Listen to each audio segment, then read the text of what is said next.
Hello everyone and welcome to Moxa's webinar, Building a Smart Network for the Industrial IoT.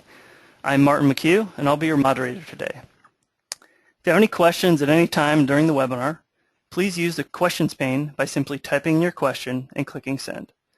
At the end of the presentation, we will do a Q&A session and take as many questions as we have time for. We will follow up with all unanswered questions after the webinar. Today's presentation will be around 30 to 40 minutes with an additional 10 to 15 minutes of Q&A. All right, let's get started. Today's presenters are Richard Wood and Ariana Drivdahl.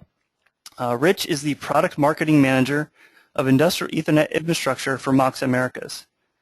For over 2 decades, Rich has worked in the trenches with plant engineers and OEMs to increase manufacturing efficiency through industrial automation solutions. He has contributed to successful implementations in automotive, semiconductor, textiles, packaging, and other industries. Rich's roots in lean manufacturing have contributed to his belief that these smart, connected factories are the foundation of data-driven process improvement. Ariana is the Product Marketing Manager for the Industrial Wireless Group here at Moxa. She possesses a wealth of knowledge when it comes to cellular and wireless technologies and understanding how to specify and deploy them within your network or system. And with that, I'll hand it over to Rich to get things started. Thank you, Marty. So here's the agenda for today's webinar. We'll begin by introducing the smart factory concept and review some key market trends. We'll then discuss some of the top challenges in implementing a smart factory. Then Ariana and I will introduce some smart factory best practices. Finally, we'll wrap up with some case studies and answer any questions that you might have. Okay, so let's get started. The IoT, or Internet of Things, refers to devices, systems, and services communicating with each other via the Internet to enable smarter operations and new applications. The IoT spurred terms such as intelligent cities, intelligent highways, and smart factories. But what does that all really mean? So let's look at an example that many of you might relate to. For years now, many Department of Transportation agencies have used traffic cameras and ground sensors to monitor traffic and road conditions on our major highways. These systems were typically private networks accessible only to agency personnel at regional control centers. Through the Internet of Things, many of these sensors, cameras, and the data they create are now accessible via the Internet. The accessibility of this data has spurred the development of applications and services to provide better information to municipalities and drivers alike. In the past, the video and road sensors on a highway could allow someone in a control center to detect an accident and dispatch emergency services. Now those same video cameras, sensors, and other data can be shared securely over the Internet to allow local municipalities to more efficiently reroute traffic on surface streets near the accident and even alert drivers through their vehicle navigation systems or cell phones that there's an accident ahead and even calculate a route around the trouble. From a manufacturing standpoint, throughout history we've seen several technologies that have revolutionized how things are produced. The most recent being the introduction of the programmable logic controller in the late 1960s, which initiated over 4 decades of advances in industrial automation. We are now experiencing another industrial revolution, which people are referring to as Industry 4.0, or the Industrial Internet of Things. This refers to the connection of physical and cyber systems to build up a highly efficient smart factory. The smart factory brings together devices such as drives and sensors along with the machine-level systems such as PLCs that make up the production systems and connects them with the development, enterprise planning, and even point-of-sale systems in order to maximize production and supply chain efficiency while reducing defects and unplanned downtime.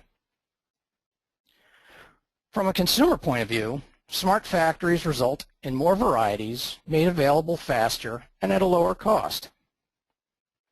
Consider an online store where you can configure a laptop, automobile, or even an outfit to your exact specifications.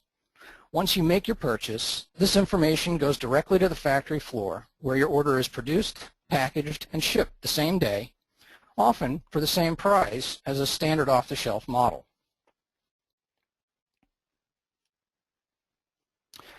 From a production point of view, the smart factory provides a way to improve efficiency and reduce unplanned downtime.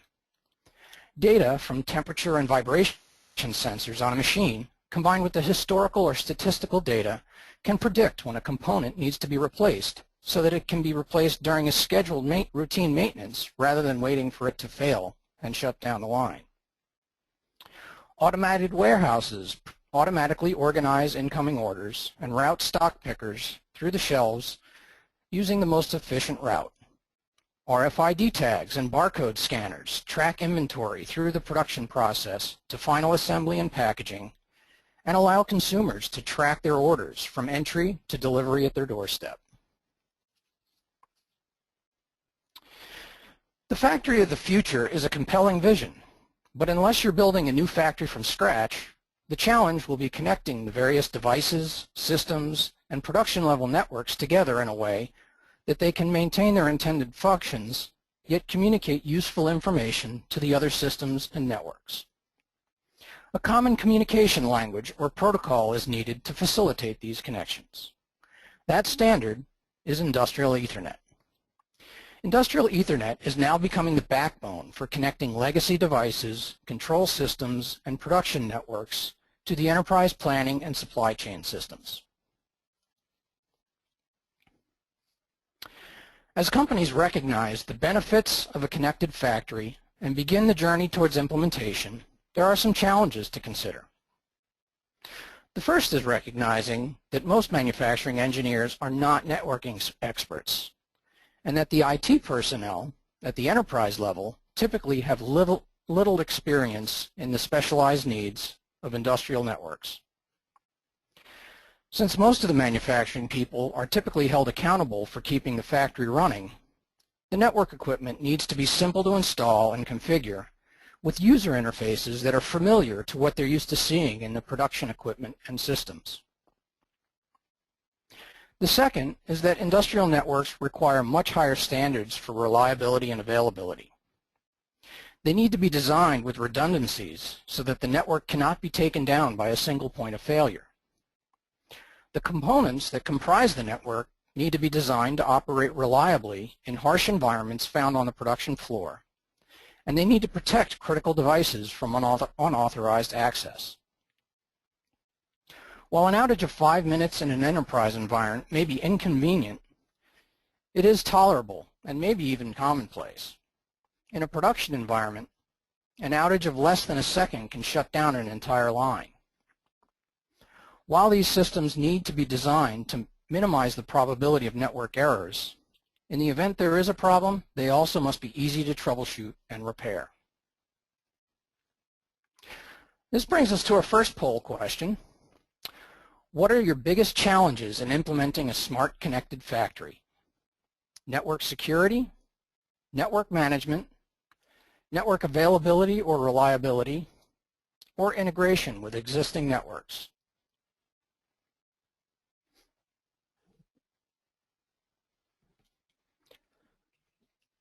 Okay, so it looks like you guys are, it looks like integration so far is in the lead. We'll give you a couple more seconds to get your votes in. Okay. So it looks like half of you are concerned predominantly with integration with existing networks, with network availability and reliability and security being about tying for second place, and then network management being a distant third. Okay, well that's about what we see with most of the people that we've worked with in the past. So, well, let's dive into these things a little deeper.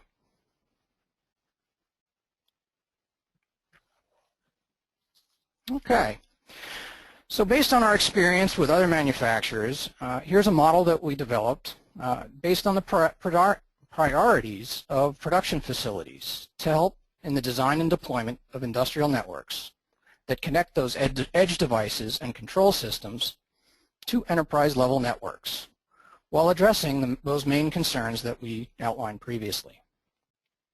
So starting at the top, industrial networks must provide secure infrastructure with easy centralized management. They must have high system availability and be designed to operate in harsh environments found in many factories.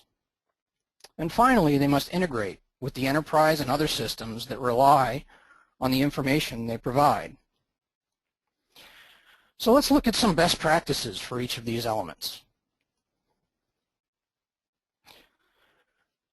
Cybersecurity has long been a concern at the enterprise level, but we've seen a dramatic increase in the number and frequency of attacks on critical infrastructure and manufacturing. These attacks come not only from malicious external hackers, but also from internal sources. When looking at security for an industrial network, there are two main concerns. The first is secure remote access to systems. As plant networks become more dispersed, it becomes necessary to provide for remote control and monitoring of critical systems while protecting them from unauthorized access. Industrial secure routers use encrypted VPN tunnels to provide easy, secure access at a reasonable cost. The second is critical device protection. In a production environment, not only do you need to protect critical devices from unauthorized access, but you often also need to protect them from other devices on the network. For example, a malfunctioning PLC, if not properly isolated, could easily broadcast enough traffic to bring down the entire network. Industrial firewalls can provide the proper protection and isolation necessary. These firewalls are specifically designed to filter the types of traffic harmful to industrial networks. They are also designed to be installed without having to reconfigure the rest of your network, unlike many of the enterprise firewalls.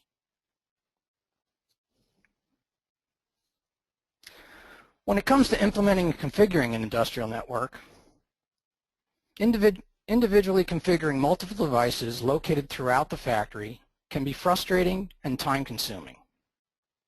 If you've ever had to walk from control cabinet to control cabinet using a laptop to configure networking devices, you know that it's hardly efficient. But luckily, with today's managed devices and remote configuration and management tools, it is possible to install the hardware, then configure and verify everything from a single remote location on the network. In a recent case study, a systems integrator we work with found that they could cut their configuration time by 90% in using these tools. Once installed and configured, industrial network management systems allow centralized management, backup, recovery, and troubleshooting.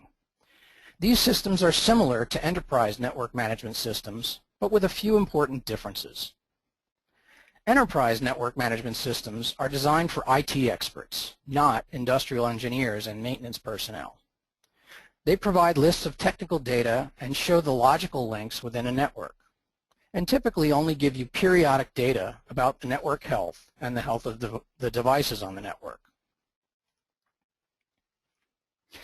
Industrial network management systems, on the other hand, are designed with factory personnel in mind. They show visualizations of the physical network topology and devices right on down to the port level and provide real-time alerts for defined events. They can even compare snapshots of the network in a healthy state when a problem arises so that you can quickly pinpoint and change what changed and fix it. These features are critical when faced with a potential shutdown situation. Which brings us to our next poll question. Do you currently use a network management system? Why don't you go ahead and put your vote in. It looks like The vast majority of you have not used a network management system, but would like to. We'll give you a few more seconds to get your votes in, and then we'll take a look at the results. Okay. So clearly 80% of you have not used a network management system, but would like to. 13% of you use an enterprise-level network management system, and only 7% use an industrial network management system. All right, well with that, I'm going to turn things over to Ariana, and she'll take you through network availability and reliability. Thanks, Rich, and hello everybody, and thanks again for joining us today. As Rich mentioned, I'll be taking you guys through a few more kind of best practices for network availability, for the smart network. So I'm going to talk a little bit about network availability and reliability, then move into rugged industrial design, and then finally a few slides of system integration, and then followed closely by some case studies. Now this slide here shows what's been kind of going on at a typical factory. This is what we call our star topology. A star topology is one where we typically have one point of failure, which means that all of these other nodes that are connected on the network essentially all filter through this main node here. Now if that node happens to go down, that can create big problems because that essentially cuts ties to every single one of the remote nodes that have been currently wired into that one. In addition to that, this type of topology also has long, very costly fiber or wire runs. So it tends to be very costly to implement, but it also can be very costly from an availability perspective if that one single node goes down. Since there has been a lot more emphasis put on network availability and reliability, in recent years a ring topology has kind of emerged as a best practice, if you will, in terms of wiring up your network for availability. So within the typical ring topology, as you can see, each individual node is wired to the preceding and the following nodes.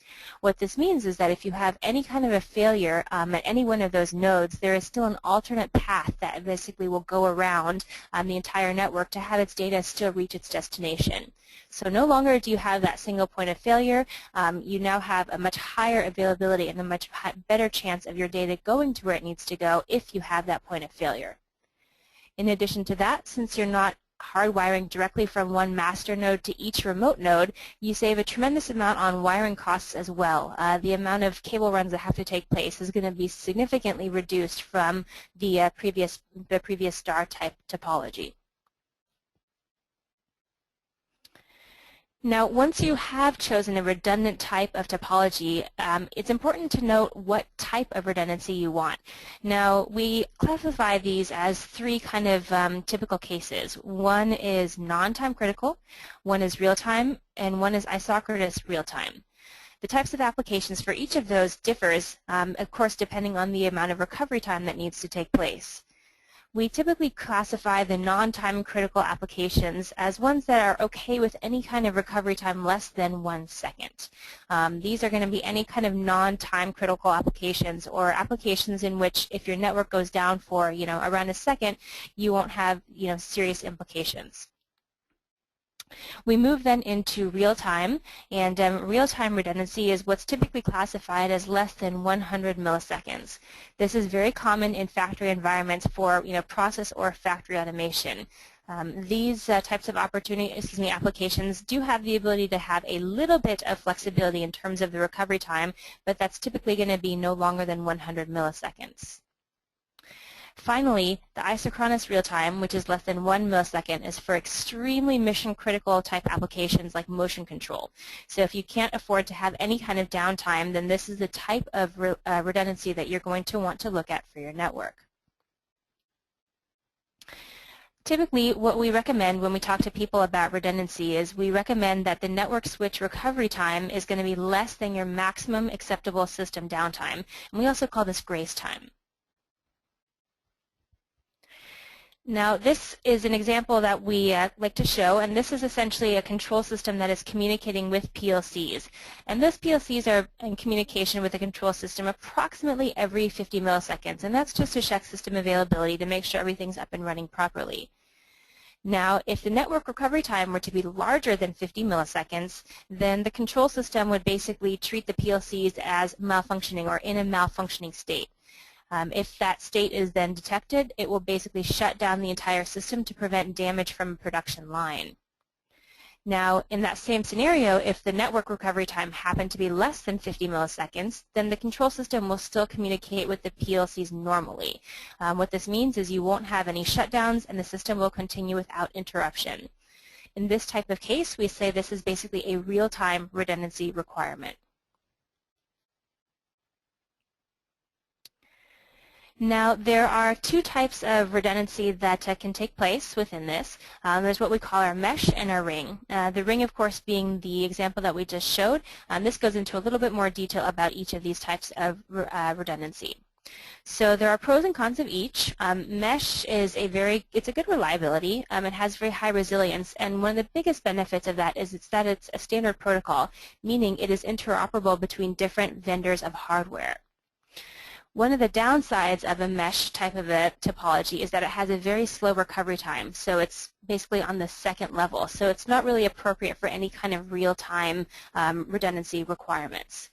The technology is called RSTP, or Rapid Spanning Tree Protocol. And this is typically used in more of a commercial environment or an office environment where it's okay if your network goes down for 1, 2, 3 seconds.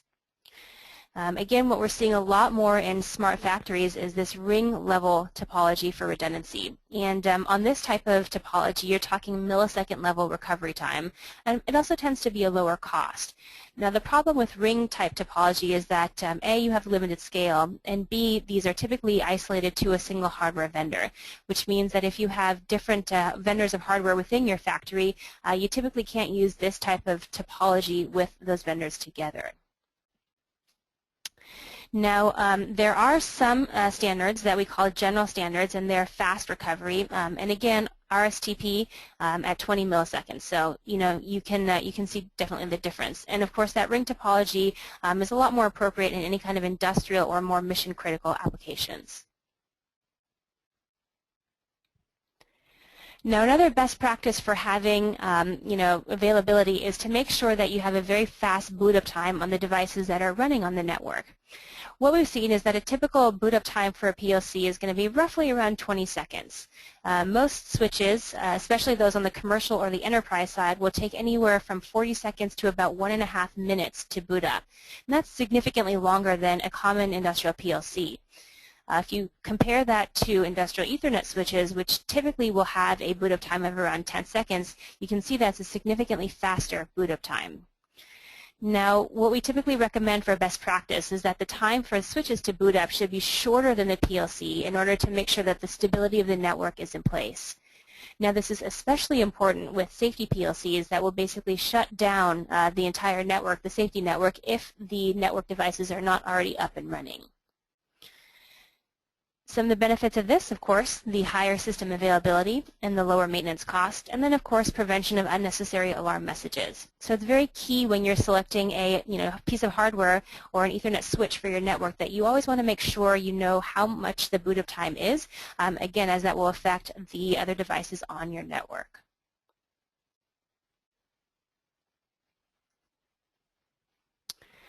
Now, there's a lot of people who also want to integrate wireless into their facility, and wireless has been a very hot topic lately.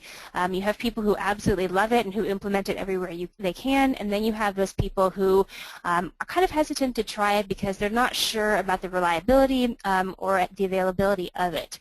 For those of you who haven't checked out wireless in the last few years, there are a lot of different, advances that have taken place within the wireless protocols that make wireless a lot more reliable and a lot more available than it was in the past.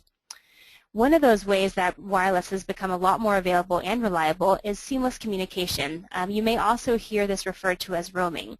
In this type of standard, it basically allows any mobile devices, for example, an AGV within a warehouse, to be constantly connected to a wireless network.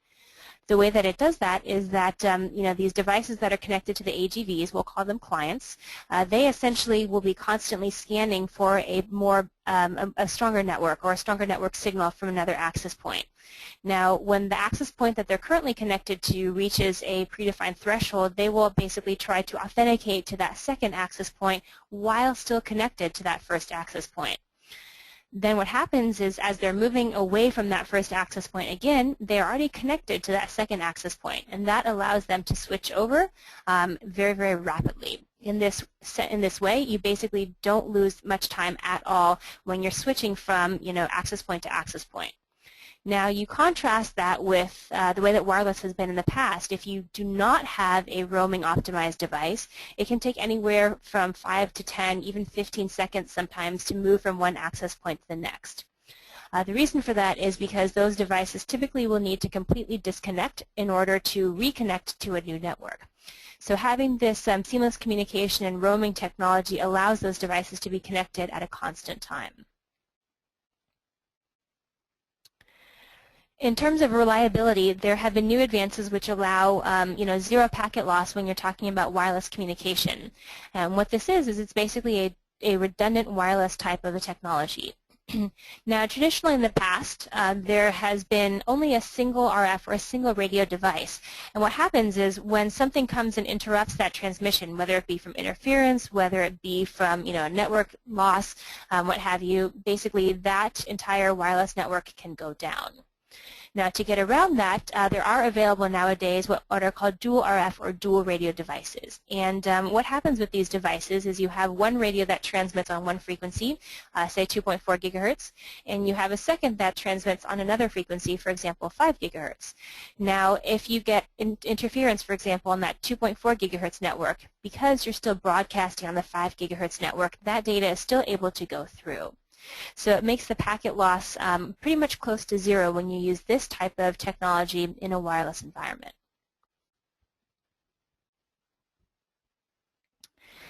Now again, this slide just shows a summary of what I talked about. Again, you have that active concurrent connection going between a redundant access point and a redundant client. That redundant client basically will do a packet analysis on the data that's coming through from both of those signals. It says which has the best RSSI, it says which has the best signal-to-noise ratio, which has the lowest latency, and it basically will pass on that better signal and discard the worst one. Now again, if that worst one happens to go away, for example, from interference, then it will pass on what used to be the worst one, which of course is now the better of the two options, and it constantly monitors that signal. So it's time for our last poll question. Do you currently use wireless in your plant? So we got 4 choices for you in this question. The first one is no, but I would like to. The second one is no, I don't really have a need for wireless at this time. Yes, we do currently use wireless, but only for non-critical systems. And yes, I love wireless. Let's use it everywhere. So it looks like you guys are filtering in some answers here. Looks like quite a few of you actually use wireless. Wireless for non-critical is what's in the lead right now. I'm going to give you guys a few more seconds to vote here, and then we'll show you what we got. All right, so here are the results. So it looks like lots of you love wireless, which is something that I always like to hear, given that I love wireless as well. Most of you, 46%, are using wireless within your facility already, but only for non-critical systems. 24% of you are using wireless pretty much everywhere you can, and the last 30% of you don't use wireless, whether it be because you don't have a need to or because you just haven't gotten it implemented. So thanks everybody for voting in our poll. So now I'm going to talk to you guys a little bit about robust industrial design and some of the best practices and some of the benefits of using that as opposed to traditional commercial or enterprise level hardware. So harsh environments tend to be very, very different from an office environment. That may seem like an obvious answer or an obvious statement, I should say. However, there are still a lot of people who don't realize that there are these big differences between the two. You have in an office environment controlled temperatures, controlled humidity, and controlled air quality. So it's great for enterprise level products that aren't built to withstand anything more than the rigors of a controlled control center. You contrast that to industrial or factory environments where you may have things like severe vibration or shock, high humidity, high pollution. Some places even have washdown. You have a lot of electromagnetic interference that can occur from devices that are operating within these factories. And again, they can be either hot or cold. A lot of factories are not air conditioned or they're not heated. So when you get into Texas during the summertime, or Minnesota during the winter, that's going to be significantly hotter or colder than your traditional, temperature-controlled control center. So there are things that have to be taken into account in terms of building and developing these types of products that will allow you to withstand those types of environments. Now, most industrial devices that you're going to use in these types of environments are literally built from the ground up, whether it be down to the capacitor level, to the cooling that's built into the units. Most of these devices are not fan-cooled. They are going to be just air-cooled and using heat sink technology, and that will allow these devices to operate in even very, very extreme conditions.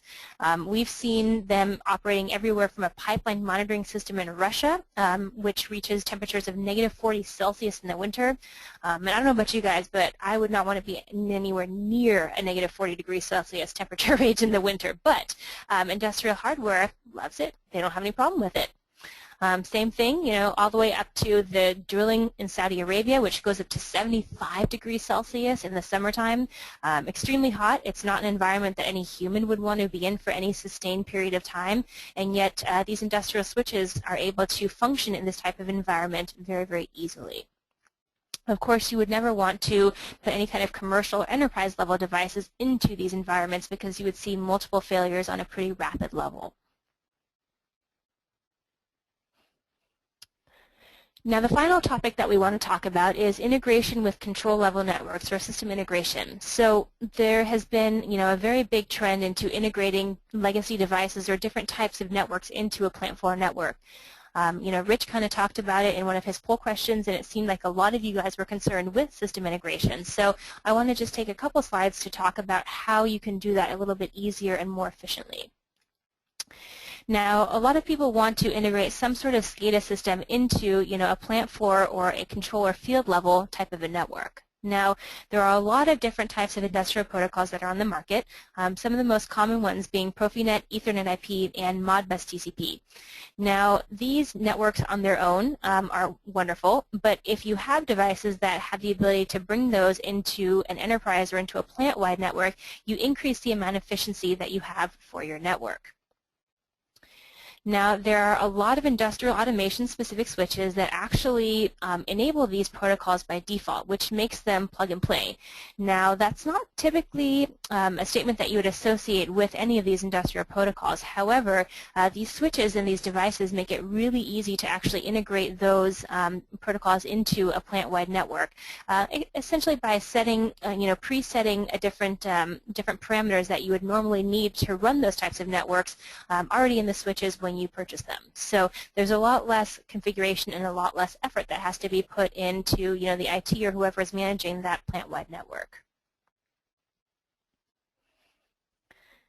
Now, we do also see a trend to integrate from the device level all the way up to the enterprise level.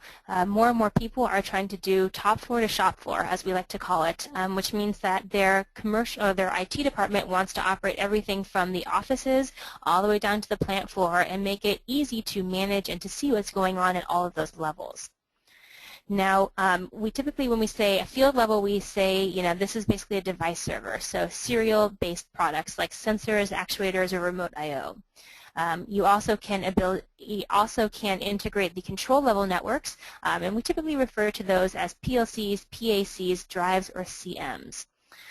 This is where kind of the sweet spot for, what we call our real-time redundancy Ethernet that we talked about is. On the operator level, we typically refer to devices like HMI and SCADA. And then finally, of course, on the PC level or the office level, we're talking pure Ethernet alone. So having switches and devices that support or allow you to bring those types of protocols all onto the same network is a very good way to increase the availability of all devices on the network at all times. So we're going to wrap it up here, guys, with a couple of case studies. One is going to be on the wired side and one is going to be on the wireless side. So on the wired side, this is actually a fairly typical type of an application that we've seen. This one is specifically for a semiconductor plant. They basically wanted to invest in thousands of dry pumps for an exhaust systems to protect the workers who are working there from those gases that are produced during the semiconductor fabrication. They also wanted basically a way to simplify not only the pump system control and monitoring, but also a way to basically integrate and see the entire network at any given time. So what they ended up choosing was an NMS, which allowed them to use their SCADA system. So they were able to tie into their SCADA system. They were able to monitor the work with that NMS system and basically give a real-time overview of what was connected, what was down, what was working, what was not working at any given time. Because they transfer very large amounts of information, they also wanted to have gigabit Ethernet ports. And they basically used a ring topology. If you remember, we talked about that a little bit earlier today. But they used that ring topology to basically form a redundancy network that would allow them to have less than 50 millisecond redundancy or recovery time if any one of those Ethernet switches went down. On the wireless front, there was an application that we've seen. This one actually comes out of Europe, and they were looking to make their factory more mobile. So they had a lot of AGVs that they wanted to network, and they wanted to be able to keep track of at any given time to basically increase the efficiency of the day-to-day goings of this factory floor. So they decided that using a wireless technology with high availability and fast roaming would really fit their needs. And the reason that they chose this was that it would have been extremely expensive for them to wire, not to mention nearly impossible to hardwire any kind of a moving vehicle like an AGV. And they were concerned about security, so they also did enable wireless VLANs, which is something that is supported in most industrial, as well as a lot of commercial enterprise level wireless devices. But this allowed them to basically isolate the wireless network from the rest of their network without worrying about the wireless potentially degrading or being detrimental to the existing network. And with that, I'm going to turn it back over to Marty, and we're going to do some Q&A. So thanks, guys. All right, thank you, Ariana. Okay, we're going to open it up for some questions now. It looks like this first one I have is from Susan. Susan asks, what are some of the most common failure points in an industrial network? So I think Rich, I think that makes the most sense for you to take, so I'll hand it over to you. Sure, thanks, Marty. So the two most common, I guess, points of failure that we see in industrial networks is the first is power supplies, and the second would be anything mechanical, so fans typically and industrial switches. That's one of the main reasons why we eliminate fans in all of our switches, because it's the leading cause of failure. And most industrial switches these days also have redundant power inputs, so that if you do have a power supply failure, you have a backup already connected and you get an alert so that you can change out that power supply before your backup fails. So hopefully that answers your question.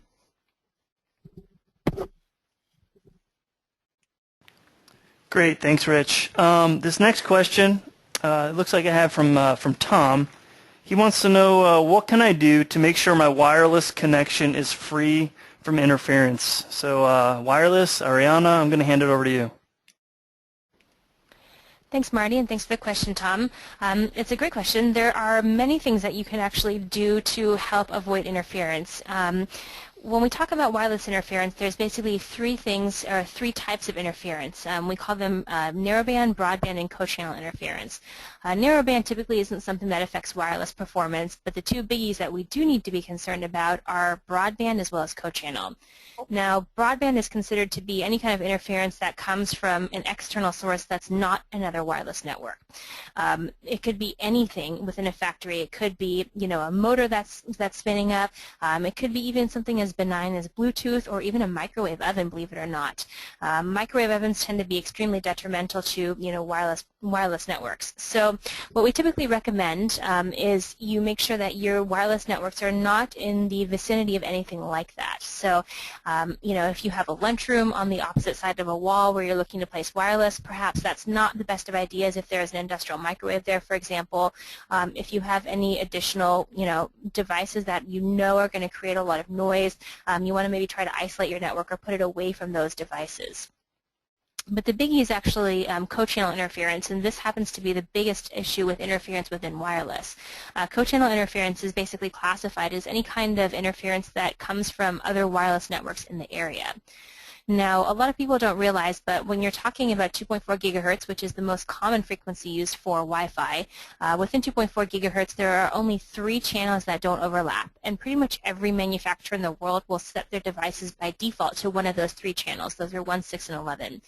And as a consequence, those channels tend to be extremely saturated in terms of wireless networks. So if you want to avoid the interference from those networks, there's a couple things that you can do. One is to do basically a site survey and to take a look at what other devices or wireless networks are in the area.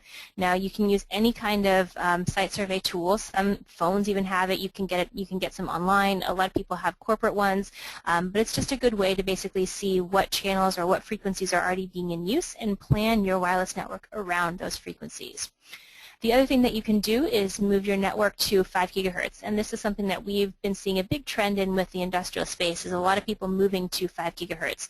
It tends to be a lot less susceptible to interference from not only a co-channel but also a broadband perspective, and it also tends to be a lot less crowded. So those are 2 ways that you can kind of help avoid that. Great. Thanks so much, Ari.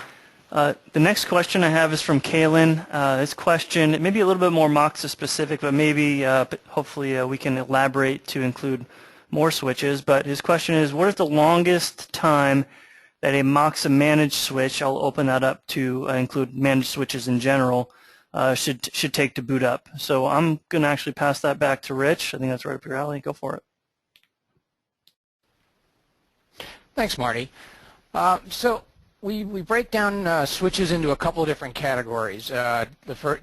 Basically, layer 2 switches, we typically guarantee that they'll boot up in 15 seconds. Typical, it's less than 10 though in actual practice. When you move to a layer 3 switch, more of the rack mount switches you'll see in a control room, those take a little bit longer at typically 25 seconds. The only other type of product that typically takes longer than that would be the industrial routers.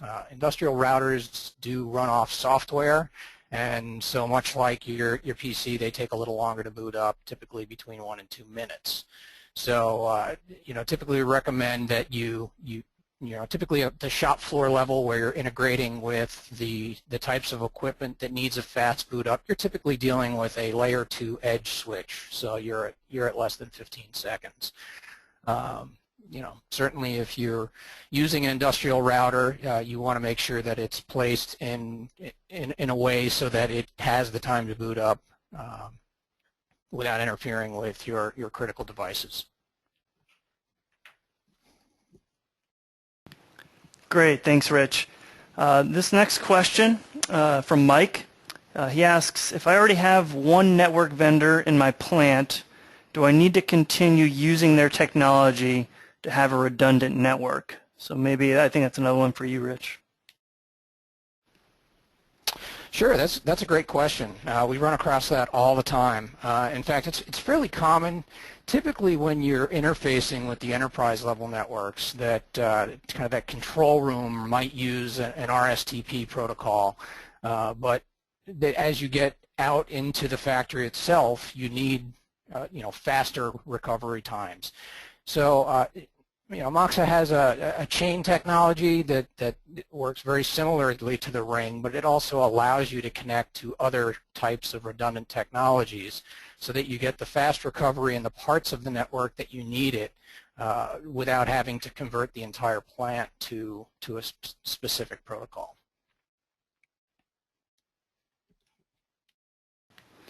Okay, great. Thank you very much again, Rich. This is the last question I have, unless we get any more in. But this one comes from John. He asks, on the industrial firewall, you mentioned you don't have to reconfigure the rest of my network. Can you perhaps elaborate on this? And I think, Rich, I'll pass it right back to you. Sure. Another great question. Typically the way firewalls work is you have a different subnet on either side of the firewall. And so traffic coming from one subnet through the firewall gets filtered based on the rules that you set up and then allows the traffic that matches the criteria you've set onto the other subnet. So in an industrial situation, for many reasons, one being you're typically dealing with as I mentioned earlier, a plant engineer who may not have an extensive background in network IT. You don't want to have to reconfigure every device on the other side of a firewall to a different subnet. That's just a lot of extra work and complexity that can get in the way, and often there are parts of the network that certainly your IT department is not going to be happy about you trying to modify subnets within the building. So we have a technology called transparent firewall, and that simply allows you to place a firewall device anywhere within a network, not having to reconfigure the subnets on either side, and it will filter the traffic based on the rules that you set. It makes it very easy to set up kind of a tiered security topology within your plant. All right. Well, with that, I'd like to thank Rich and Ariana, and thank you to everyone for your interest and participation. Just to let everyone know, you will be receiving a follow-up email with both the recording and presentation slide deck. Lastly, please take a minute before logging off and fill out our survey, as we really value your input and feedback. Thanks again for tuning in, and have a great rest of the week.